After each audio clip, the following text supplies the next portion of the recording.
Alrighty everyone, how you guys doing? Welcome to the Blackberry Curve 9360 review. Boy oh boy, where on earth do I start with this gorgeous piece of kit, because that is what it is. I've had this for the past week and sadly it's going to go to my dad, who is the rightful owner of the smartphone. Thanks to him, I've got a chance to kind of go over it and review it for you guys. And I'm going to talk about the hardware first, and then the software, downsides, pros, and so on. Now, right at the outset, the design of this is absolutely gorgeous. Make no mistake, as you can see, very, very slim, very modern as well. Glossy finish on the back, chrome going all the way around. The design, I cannot fault, and I don't think anyone can. The size, 11mm thin. Take that, iPhone. And the weight is 99 grams. Again, take that, iPhone. Now, right from the outset, this is no iPhone killer. It's £240 unlocked compared to wherever iPhones start from, £400 going all the way up to £600. There should be no comparison here, but for £240 you are getting an absolutely killer deal. The placement of all the buttons, the appearance are just where they should be. Of course, this is not a touchscreen version. It's the good old buttons, which I must say, I missed kind of coming back onto it, and it's actually quite good. You've got your micro USB port here on the left, earphone on the top, the lock button on the top, volume buttons on the top, and then bottom right hand corner you've got a button which you can assign, in which case it is the camera. And when you flip open the back cover, you've got a micro SD card in there, your battery and your SIM card standard goes in just beside the battery here. The screen is very easy to the eyes, 480 by 360 pixels. The trackpad is much better than the Blackberry Bold 9700, which my dad previously had. It's much more responsive, just the general feel of it as well just makes you want to browse a bit more, if that makes sense. The RAM inside is 512 MB and the processor is 800 MHz, and it's running Blackberry 7, which again is a much better experience. In terms of the camera, there is no front-facing camera, so a bit disappointing on that end.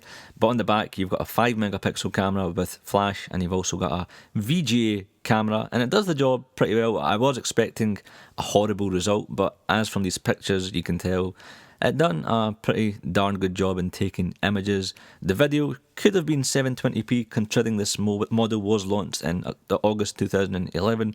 Why they didn't put an HD camera in here, I guess, is down to battery, which I shall get on in a minute. In terms of the software, this Blackberry is running BB7, which I must say, gorgeous. Nothing but great experiences with. I can tell you this much, it's much better than the previous OS anyway. Is this much more faster, smoother, the display when you're on a website or looking at the applications or whatever, it's just much more clear, and that's something to do with the technology they've brought into the new coding. They've made the response times and the rendering much quicker and smoother. Better yet, the actual Blackberry browser has seen an increase of 40%, and you can notice it, which is great, because coming from BB6 to 7, I personally have noticed a huge difference. And again, speed does matter, it makes the experience better. Sure, you can have the best hardware in the world, but if you've not got software, then not so great. In terms of applications, there's a few good ones installed. First one is Blackberry Protect. This allows you to locate your Blackberry device at any given time, anywhere in the world. It will open up Bing and pinpoint the exact place where your device is. So if you lose it, this is a good service to rely on, and it's of course free. You can do a remote swipe, so if it's stolen, you can remove all your data on your phone.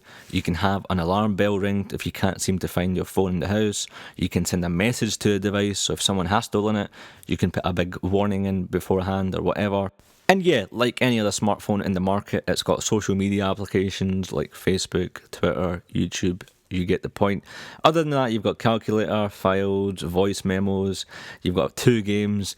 This is where BlackBerry really is in a downer. They don't have many applications. The App Store has improved over the previous months, but it's the one thing that's really letting the BlackBerry brand as a whole down, and it's been documented before, where developers just don't want to make stuff for this device, which is a shame, because the hardware is, great.